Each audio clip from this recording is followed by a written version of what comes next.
John chapter 4 this morning.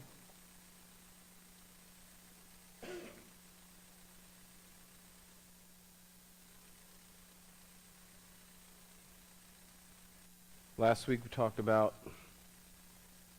Nicodemus and John the Baptist in chapter 3. This morning we're going to look at that divine appointment at the well here in John chapter 4, verse number 1. It says, "When therefore the Lord knew how the Pharisees had heard that Jesus made and baptized more disciples than John, though Jesus himself baptized not, but his disciples, he left Judea and departed into Galilee, and he must needs go through Samaria.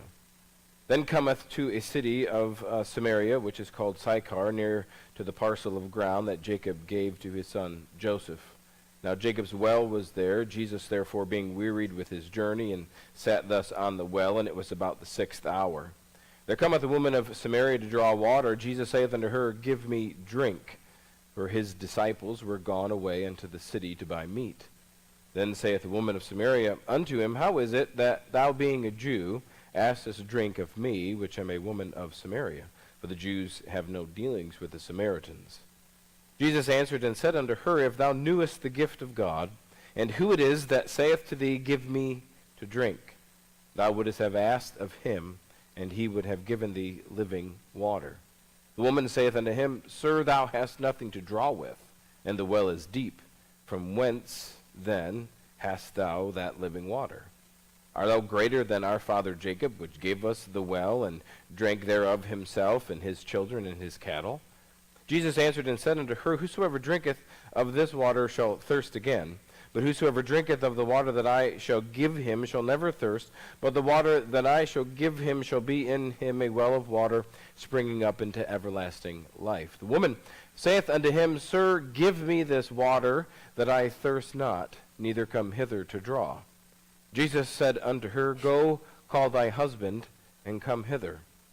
The woman answered and said, I have no husband. Jesus said unto her, Thou hast said well, I have no husband, for thou hast had 5 husbands, and he whom thou now hast is not thy husband, in that saidest thou truly. The woman saith unto him, Sir, I perceive that thou art a prophet. Our fathers worshipped in this mountain, and ye say that in Jerusalem is the place where men ought to worship. Jesus saith unto her, Woman, believe me, the hour cometh, when ye shall neither in this mountain nor yet at Jerusalem worship the Father. Ye worship ye know not what. We know what we worship, for salvation is of the Jews. But the hour cometh, and now is, when the true worshippers shall worship the Father in spirit and in truth. For the Father seeketh such to worship him.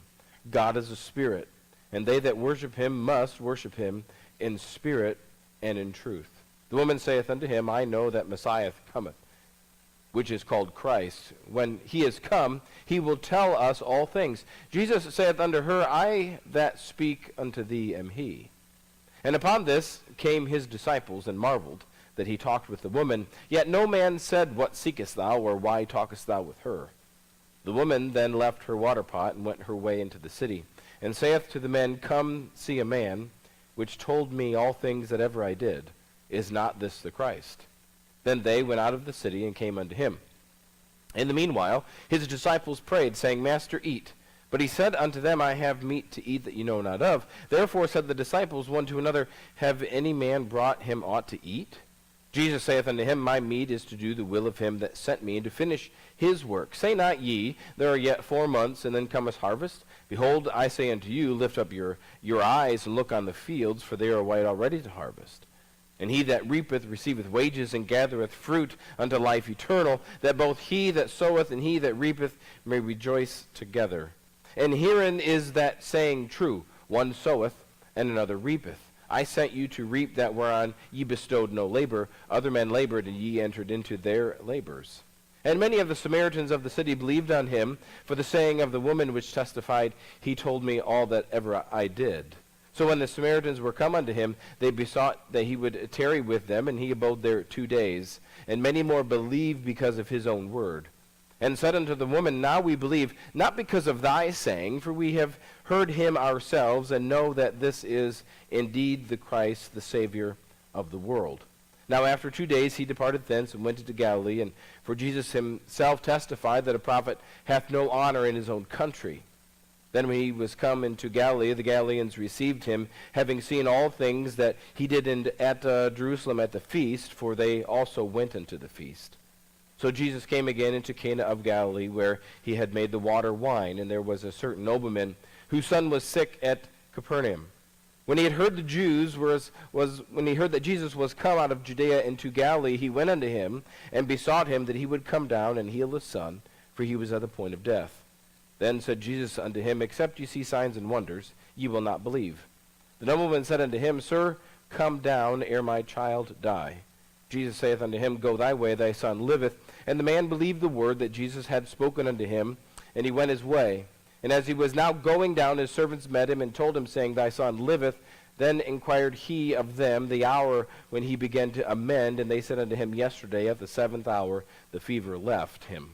So the father knew that it was at the same hour in which Jesus said unto him, Thy son liveth, and himself believed, and his whole house. This is again the second miracle that Jesus did when he was come out of Judea into Galilee. The divine appointment at the well. Here in verse number 1, Christ is called Lord. It says, When therefore the Lord knew how the Pharisees heard that Jesus made and baptized more disciples than John. He is Lord. He is God in the flesh. He is omnipotent. He is omniscient. He is all of the things that God is, yet he is in the flesh. So he knew what the Pharisees were discussing. He knew their inward thoughts. He knew what conversations they were having behind his back. And he knew that they did not have his best interest at heart. So here, as we start into this chapter, he knew what truth they were likely telling, or what truth they were trying to pass off as truth. And as John mentions in verse number 2, he clarifies the truth that the Pharisees were saying in verse number 1, was that Jesus made and baptized more disciples than John. And I found it ironic that this is coming right after talking about baptism on Wednesday night, that verse number 2 says, Though Jesus himself baptized not, but his disciples.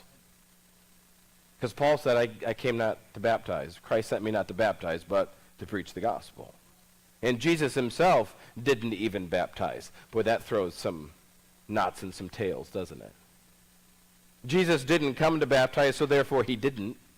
And it was his disciples that were doing it. And even then, the Pharisees were lying about him, saying that he was baptizing all of these people. And notice why they were mad. So they had heard that Jesus made and baptized more, what's the next word? Disciples than John. You know what they were worried about? They were jealous of the crowd that Jesus was drawing to himself. What they wanted was attention. What they wanted was everyone to like them. They were in the system. And the system is about numbers, right? The system is about how many people did you have? Well, what's your attendance like? That's the system. And listen, we're still in the system. We're still in that thing, and the Pharisees are here, and so they're lying. And they're jealous at Jesus because he's more popular than they are. We get mad at the young people because, they're so drawn. They're drawn. Peer pressure just sucks them in, and they make bad decisions. We do the same stupid stuff. Sorry, ignorant stuff. That's the third time today. We as adults do the same thing. Peer pressure bothers. Listen, my personality is that I don't care. And I have to be careful with that because I literally don't care. I'm not bothered. Well, I don't think you should. I don't care. I didn't ask you. I don't remember calling Barna and asking them to do a poll. Right? I had someone give me unsolicited advice or opinion about 2 years ago. I was like, great, wonderful. And we've not talked since. I've not been worse for the wear. And I don't sit around and worry about it. Why? I'm not bothered of what you think that God's telling me that I should be doing. And I'm not worried about how you think church should go. People do things different all over the place. You ever notice that? Like my dad's an absolute heretic. Did you know that? He has midweek service on Thursday nights. What? My whole life growing up, I was lied to. Thursday night midweek service. What kind of heresy is that? No, just somebody does something different, right? And the Pharisees are bothered because Jesus is doing something different. You know what different thing Jesus was doing? He was giving people truth. He was talking straight to them. You know what the Pharisees couldn't handle? They couldn't handle the conversation that Jesus had with this woman at the well. I love how he deflects, and we'll get into it. I won't try not to get ahead of myself. I love how Jesus deflects. And this chapter is such a good example of how you give the gospel to people. You have to be in a conversation. You have to be where they are. It's not just sticking your foot in the door and shoving a tract in their face. That's not giving the gospel. That's freaking people out. And in certain states, that's called death.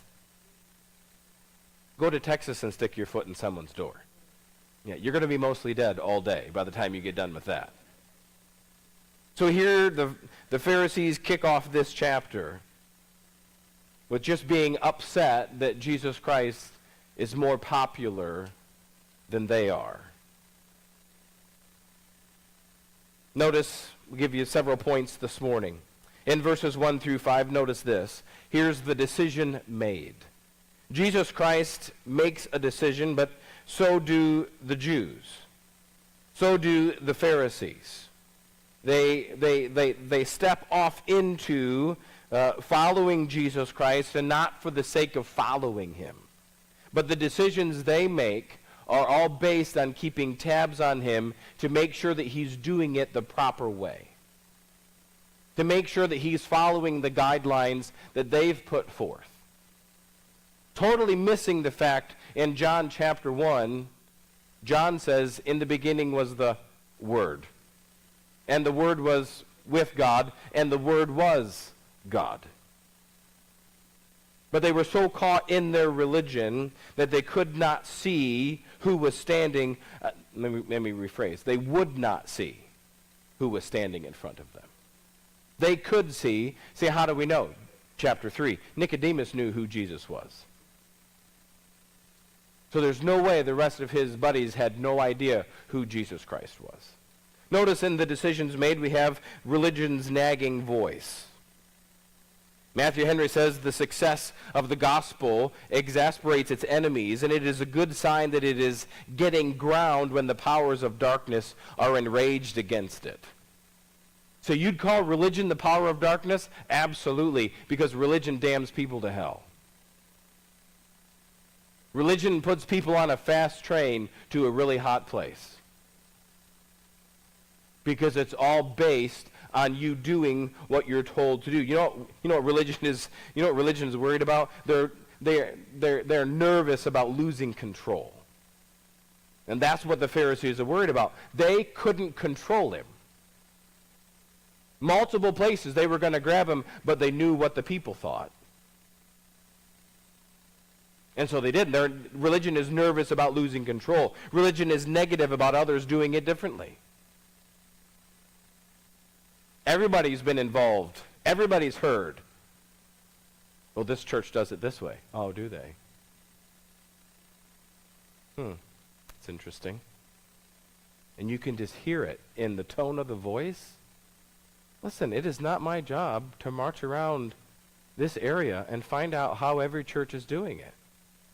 I don't have time for that. We were talking about this the other day.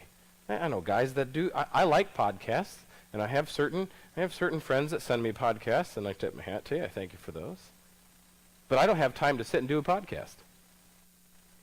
And I have pastor acquaintances who have time to sit and do a podcast, and it makes me wonder. It does.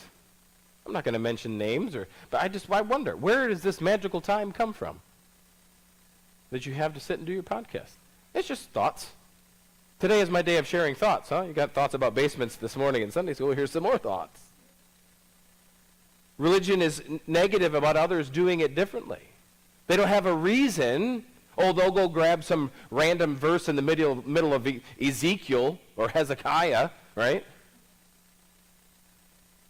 Hezekiah chapter 4, verse 13.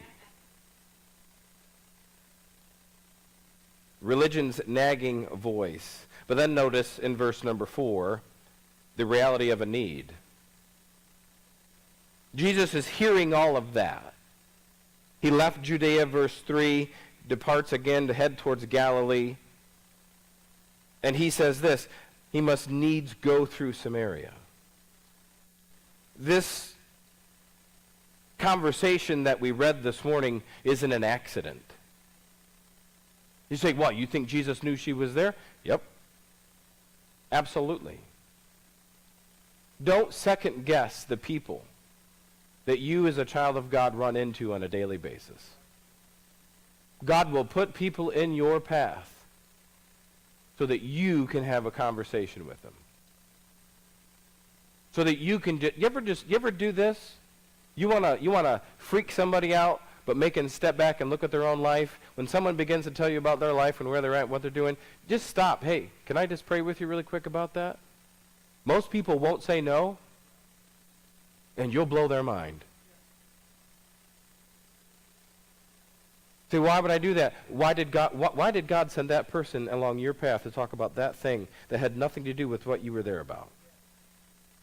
Jesus shows up and talks to this lady because he knew she was going to be there. He said, I must needs go through Samaria. Samaria lies between Judea, which is towards the south, and Galilee towards the north. And like most Jews, they would go around Samaria because how dare we go through that? Those vile people, those Gentiles, those dogs, whatever phrase they want to throw, those off-scouring, I can't go through there. And Jesus said, I must needs go. And what's hilarious is he brings his disciples along. And they have to go to town to buy meat. That had to have been an uncomfortable moment for all of them. So here he goes, and he sees the need, and Jesus is heading towards that need. And it's a great example of who he was as a person here to do the will of the Father. Let me remind you of Luke chapter 2, verse 49, when he said, how is it that you sought me? Wist ye not that I must be about my Father's business? Verse 4 speaks of the Father's business. Verse 4 speaks of why Jesus Christ was here. Luke chapter 19, verse 10, for the Son of Man has come to seek and save that which was lost. That is why he was here. He was here to have these conversations, to be in this place. Notice, secondly, the division manifested in verses 6 through 10.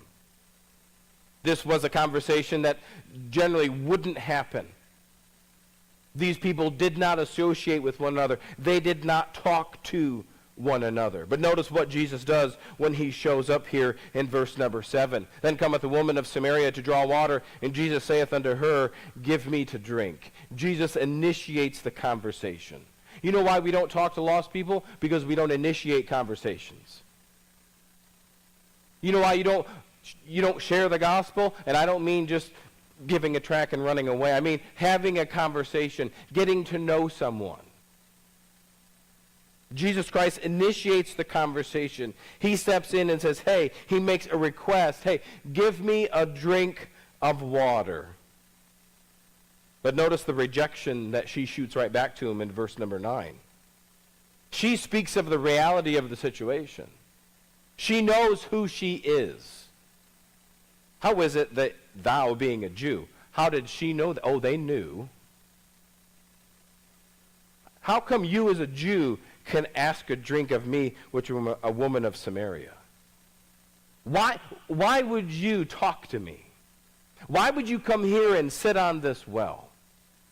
Why would you have this conversation with me? Notice the revelation in verse number 10. Jesus answered and said unto her, if thou knewest the gift of God. You realize you have the gift of God? The moment that you got saved, you were given the gift of God. John 3:16. God gave you that gift. And what is my job? To go and find a well and sit and talk to someone because I have a gift that they need. I have something that will change their life. But I have to be the one to start the conversation. I have to be the one to initiate things with them. Thou knewest the gift of God, and who it is that saith to thee, give me to drink, thou would have asked of him, and he would have given thee living water. Jesus said in John 7:38, he that believeth on me, as the scripture hath said, out of his belly shall flow rivers of living water. Paul mentions in Romans 5:15 that it's the free gift that comes from Jesus Christ. And the end of the verse says, hath abounded unto many. You know what our job is? To help that free gift abound. Well, how do I do that? I have to be engaged. I have to find a well that's in the middle of Samaria, a place that I'm uncomfortable, and start a conversation with someone who needs what I have to give. And I can't do that sitting in my church building. I can't do that in my sealed house, as Isaiah says. I have to be engaged with other people. And oh, shock and awe, they're going to be lost. They're going to be without Jesus Christ. They're going to have bad habits. They're going to look different than I do. They're going to act different than I do. What's my job? My job is to show up, sit on the well, and have a conversation. Say, well, I'm different. Yeah, there is division, right? They are different. But remember Paul said, but such were some of you. Imagine if someone hadn't given you the gospel. Would you have a wife and a family? Or would you have blown that up? Some of you are already on your way to blow that up. And someone gave you the gospel. Someone gave you a free gift. Now, when's the last time you engaged in a conversation about how that free gift changed not only your life, but it changed your marriage, and it changed your kids, and now it's changing your grandkids? Why? Not because you're special, not because I'm special, but because someone gave you a free gift. Someone engaged in a conversation with someone who, by the way, didn't look anything like you look right now. Yeah, there's division. Yeah, okay. Check that box off. If you're going to witness to people today, they're probably going to be vaping while you're doing it. You're going to have to overlook a sleeve tattoo on this arm and a tattoo that runs down this leg. And like the people I saw at Cedar Point yesterday with a butterfly tattoo up here and a butterfly tattoo on her neck. Why? That's the choices the world makes, man. They're different. Hey, go sit on a well. Someone sat on a well for you one day. Someone engaged in a conversation for your soul someday. Jesus shows up intentionally. Yeah, there's division, but notice the details mentioned in verse 11 through 26. The woman answered and said, Sir, and listen, she's not understanding what she's saying. You understand? We live in a world that doesn't. You have a generation of kids that don't know who Jesus Christ is. They have no idea. And so when you're walking into talking to somebody, you may have to take them to Genesis. You may have to introduce them to the God of the Bible. Because Jesus just told her, hey, I'm sitting right here. I'll give you living water. What's her response? Sir, thou hast nothing to draw with. Missed it, didn't she? She had no idea what he was even talking about. No clue. And that's okay. Oh, the world's just ignorant about God. Why wouldn't they be? Most church people are ignorant about God.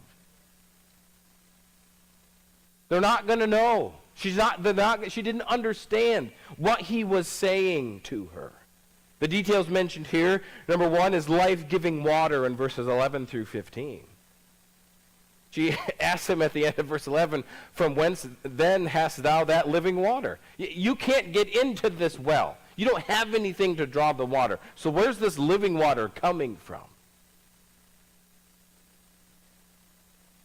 Verse 12, art thou greater than our father Jacob, who gave us this well, and drank thereof himself, and his children, and his cattle? People are always, you know what she asked him in verse 12? Are you greater than our religion? Well, my grandma was a good woman. Yeah, my dad pastors a church. We were in downtown Greenville 4 years ago, singing on the street corner. I don't know if you know who he is, but Curtis Hudson's grandson walked by and stopped and talked to us. Saved, not in church, not around the things of God at all, and thanked us for being there. You never know who you're going to run into.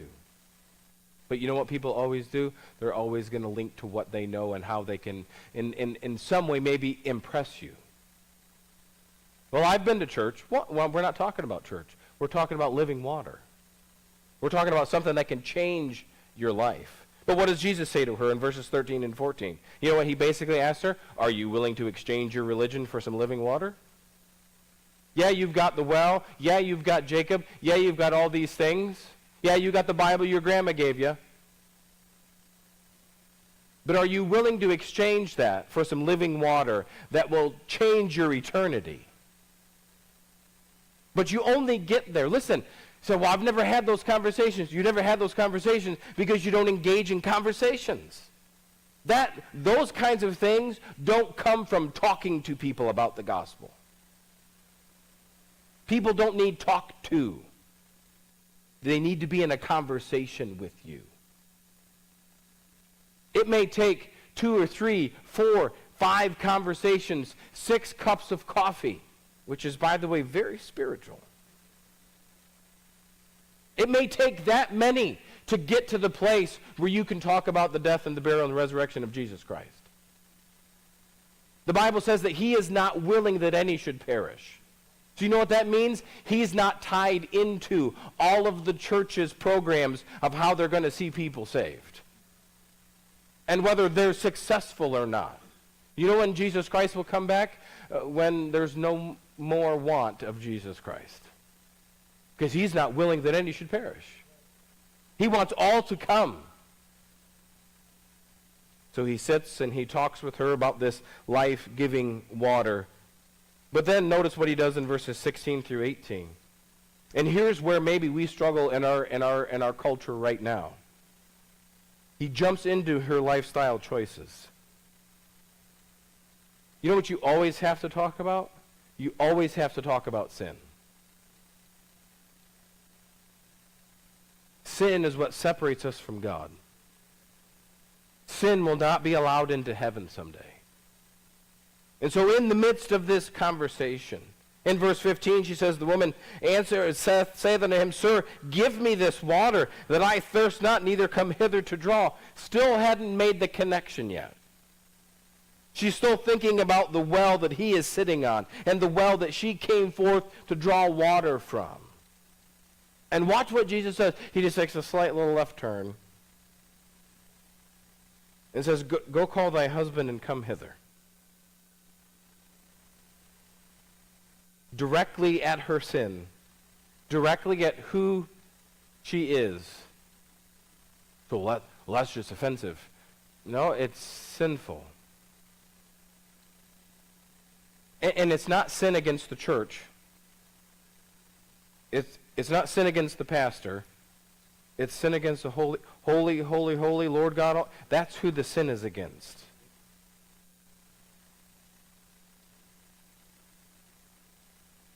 The Pharisees tried to hold this against Jesus Christ, these conversations. Luke chapter 7, verse 39, the Pharisees which had bidden him saw and spake within himself, saying, This man, if he were a prophet, would know who and what manner of woman this is that toucheth him, for she is a sinner. That's when Mary broke the alabaster box over his head. Jesus knows who we are. He knew who he was talking to. Luke 15:2, the Pharisees and the scribes murmured, saying, This man receiveth sinners and eateth with them. Do you know the only way sinners get saved is if those that are saved have a conversation with them? Are you willing to have a conversation? Are you willing to sit on a well? Are you willing to be uncomfortable? Are you willing to engage with someone else about eternity who has not had the life that you and I have had? I was saved at 6 years old. Are we willing to sit and have a conversation? Are you willing to let some lost sinner just swear up a storm while they're talking to you? It's not because they're vile and wicked. It's just because that's what the world is. That is how they talk. Well, I just can't sit there and listen to that. Then you're never going to see anyone saved. Because that's how they speak. And it used to be, well, it is cuss like a sailor. No, not anymore. It's everybody. And if that's offensive to you, then you will walk into heaven alone.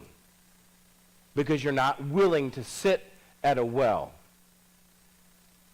with a woman who's an adulterer and a fornicator. That's who he's sitting with. That's who he's talking to. And the religion of the day would have nothing to do with those folks. And so they had no impact on their lives. You know why we're going to go get 3 spots on October the 12th and sit out there on that day? Is because somebody needs somebody else to sit and have a conversation about a Jesus Christ who changed your life. And if we're not willing to have those conversations, pray tell, who is? This community doesn't need another religion. They don't need another cold building to come and sit into. They need a place where God's people will love them for who they are, and God will make the changes when God sees fit. The lifestyle choices directly at her sin, but then in verse 17, his deity is shown. She answered and said, I have no husband. And Jesus said, Thou hast well said, I have no husband, for thou hast had 5 husbands. And he whom thou hast now is not thine husband. And that thou saidest truly. The woman saith unto him, Sir, I perceive that thou art a prophet. Now she's starting to get it. But you know what it took to get? It took some conversation. It took some openness. It took some vulnerability on the part of Jesus Christ to sit and to have a conversation. Notice in verses 19 and 20, notice, and I use this word intentionally, the liturgy of religion. You know what liturgy is? It's boring. It's dry. It's why people, when they go to church, and someone just told me this the other day, they do this. It's boring. Well, I went over there, but 5 minutes in, I'm just like, oh, boy. What does she say in verse 19 and 20? She said, Our fathers worshipped in this mountain, and ye say that in Jerusalem is the place where men ought to worship. Our fathers worship. You know what she thinks? She thinks antiquity and tradition and succession is on her side of getting in good with God. What tells people that? Religion does. Religious vanity often supports itself with this phrase, received by the tradition from our fathers. You know what God doesn't want? He doesn't want your tradition. He doesn't want the way that you used to do it. You know what he wants you to do? He wants you to go sit on a well with somebody who needs to hear about Jesus Christ, whose life is an absolute shambles, where they have nowhere else to turn. And listen, it doesn't make you magical. It doesn't make you the one that knows everything. It makes you the one that knows Jesus Christ is the answer for what they got going on in their life. Notice in verses 21 through 26, the liberation of truth. Truth is what will change, has changed the world to this point, and will continue to do so. Verse 24, God is a spirit, and they that worship him must worship him in spirit and in truth. John 8:32 says, And ye shall know the truth, and the truth shall make you what? You know what she needed? She didn't need another religious ceremony. You know what else she didn't need? She didn't need anyone to tell her that the lifestyle that she was living was wrong and brought her no peace. She already knew that. She already knew that she was really good at making really bad choices. She didn't need some religious figure to just poke down on her and tell her how bad she was. You know what she needed? She needed truth. And truth is liberating. Truth will make you free. Notice in verse 27 and then verses 31 through 38, here we have the the disgruntled marveling, or the dissenting marveling. Now the disciples are good, they're good men, right? But you know what? You know what they show you? They show you that if we're not careful, we can get to this place. Where we come to church and we know Jesus Christ, but we look down on everyone. And somehow, because we come to church, we're better than everybody else. But we never say it out loud, right? We wouldn't say it loud enough for everybody to hear. Verse 27, and upon this came his disciples and marveled that he talked with the woman. Why? Why is it? Well, I would just be afraid if I was talking to someone that someone else would see me.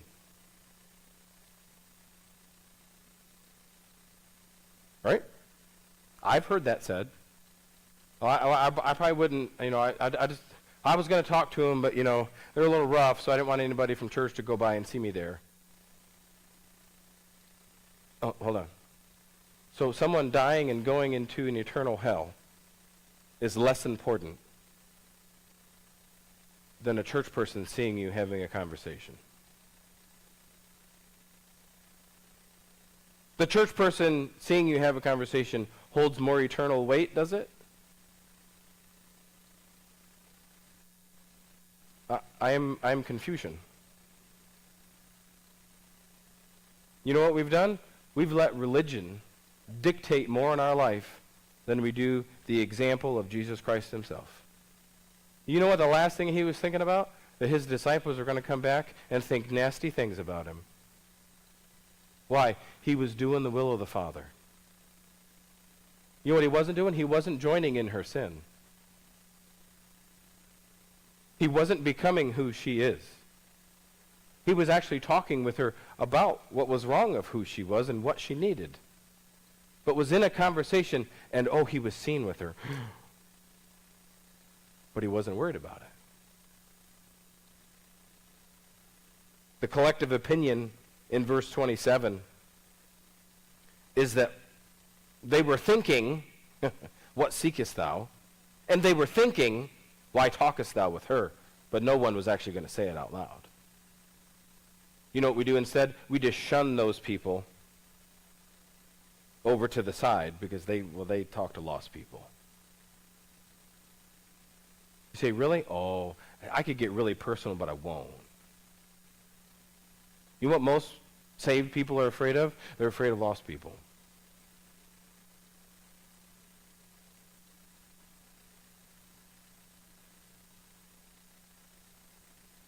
Mom and Dad, in order for your kids to have a difference in this world, they're going to have to be around lost people. You have to give them the opportunity to show that they're different than everybody else. We made the choice years ago to put Trey in baseball. Why? Because it was in the community. And we missed games, and we missed the practice because of this church thing or that church thing, or we were late because of that church thing. And within the first couple practices, one of them said, "Are you a Christian? Because you don't cuss." You say they all cuss? Oh, all the way from 8U and up. Yes, indeed. Indeed. Say, well, aren't you afraid that you know what I wanted him to do? I wanted him to do exactly what he's done. And that's just to be himself. Because if he's never around them, how's he ever going to talk to them? We put our kids in little incubators. And then at 18, we shove them off into the world expecting great things for God to be done. They're freaked out of their mind. You got people in this world that don't even know what gender they are.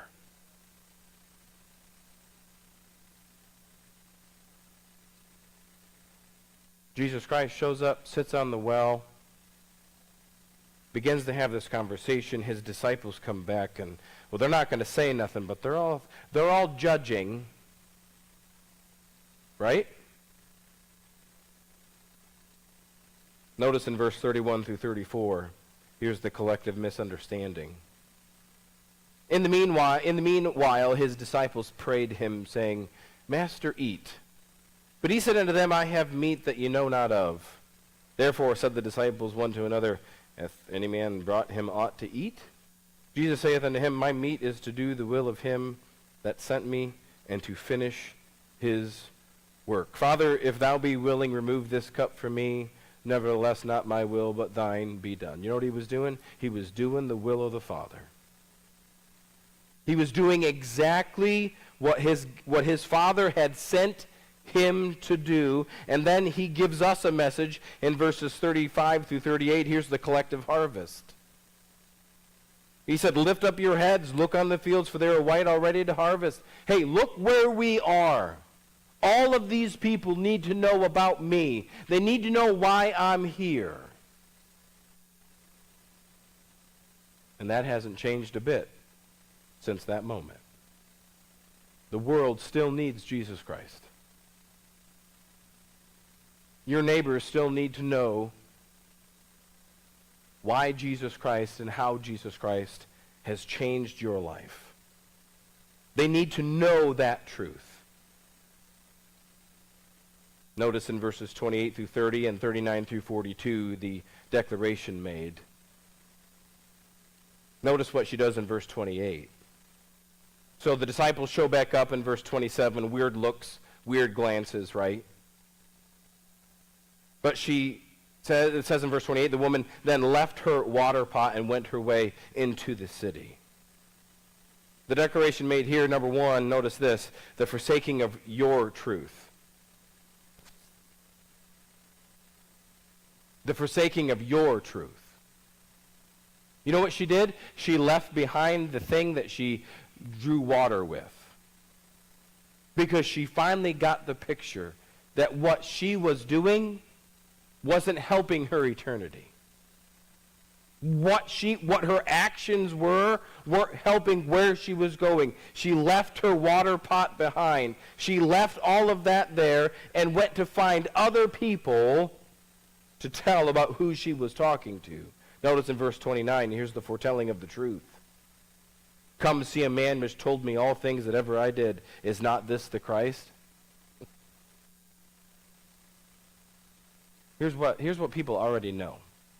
And we've been programmed to be worried about not offending people. But you know what people know? People know what they are. They know what their problems are. They know what their issues are.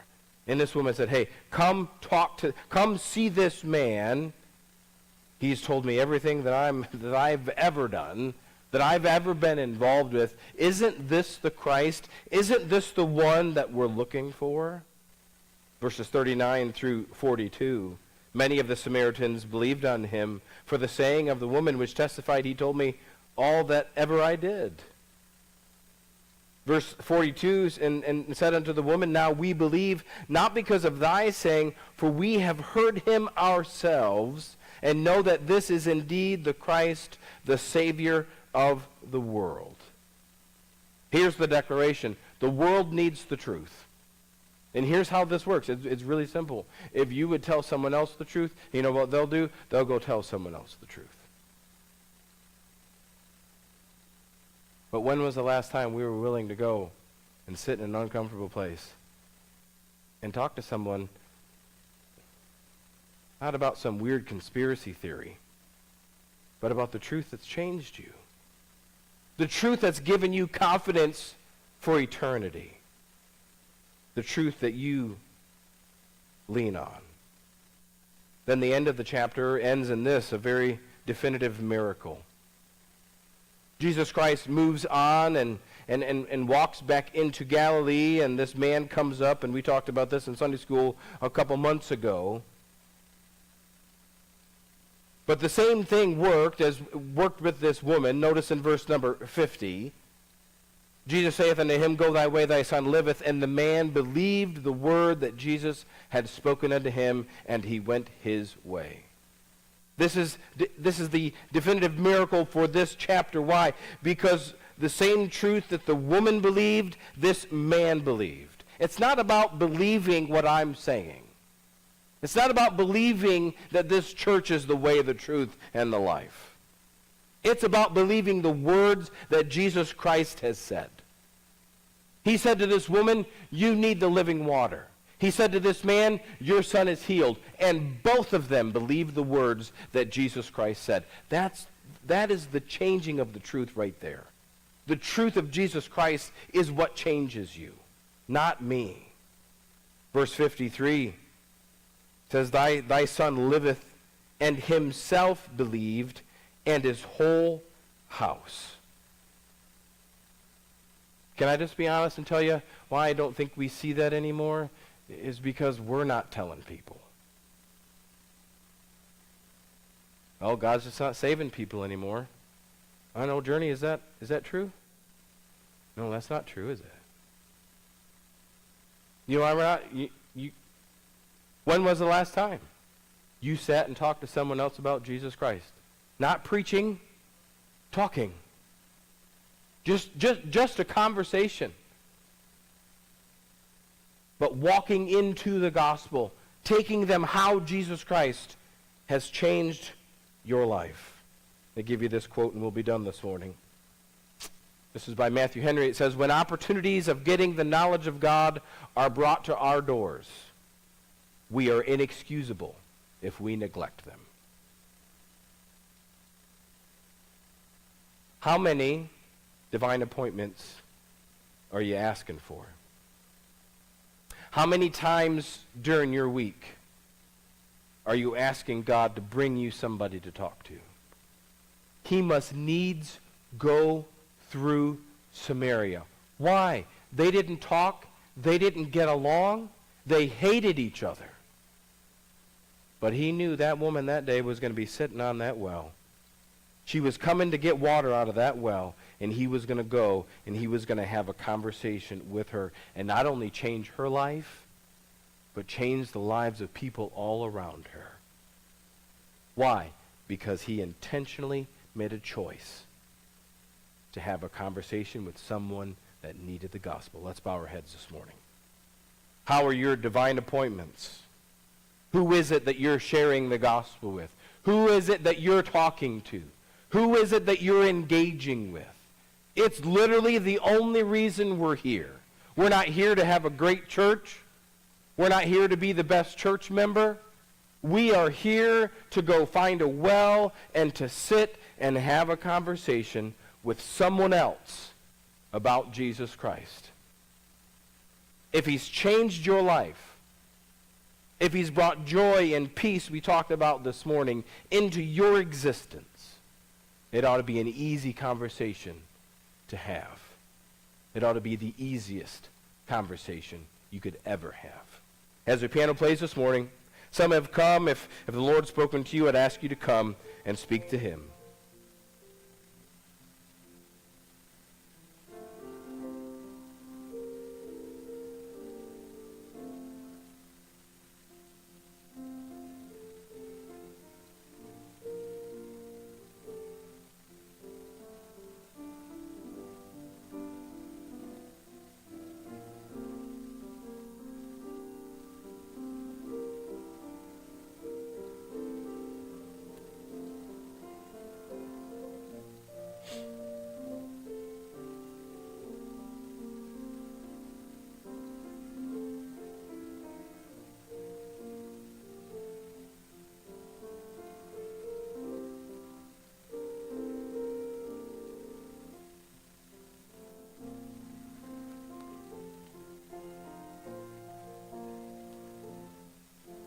The song we'll sing in a moment, Ask a Question.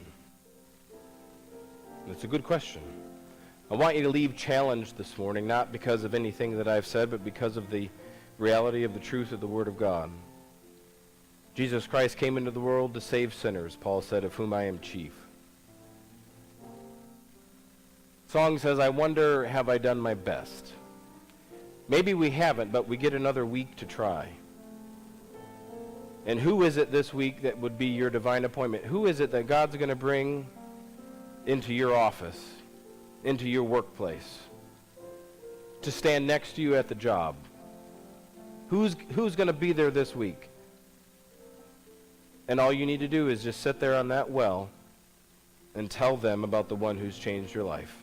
Let's stand to our feet, page 520. Thanks for being here this morning. Hope the Lord's spoken to you, challenged you this morning a little bit to be more vocal about your Savior who's changed your life. 520, first and the last verse, you'll be dismissed.